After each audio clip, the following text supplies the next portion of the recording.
la woon nit ñi xawoon nañ sonn ci régime Macky Sall, donc ils ont juste préféré se départir de ce régime là et puis andi quand même régime bu bees. Loolu nag yàlla na jig Sénégal, yàlla na jig Sénégal.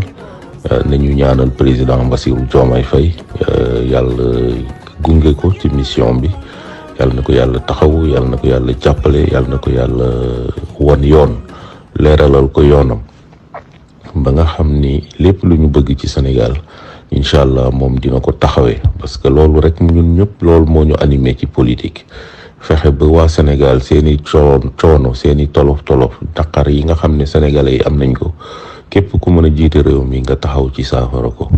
Waxtaan naa ak moom wax dénk naa ko loolu yëpp, moom it vraiment ma xam ne jàpp naa ne dina ci bàyyi xel bu baax a baax.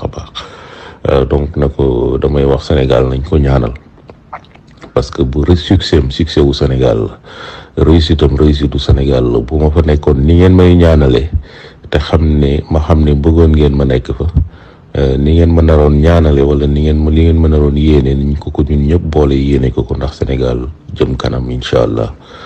Li ci sunu taxawaay nag bu soobee yàlla bu jotee rek dinañ ci taxaw, fiñ ci nar a dem incha allah bu jotee dinañ waxtaan ak nit ñi. Pour le moment maa ngi noppalu, je suis en retrait parce que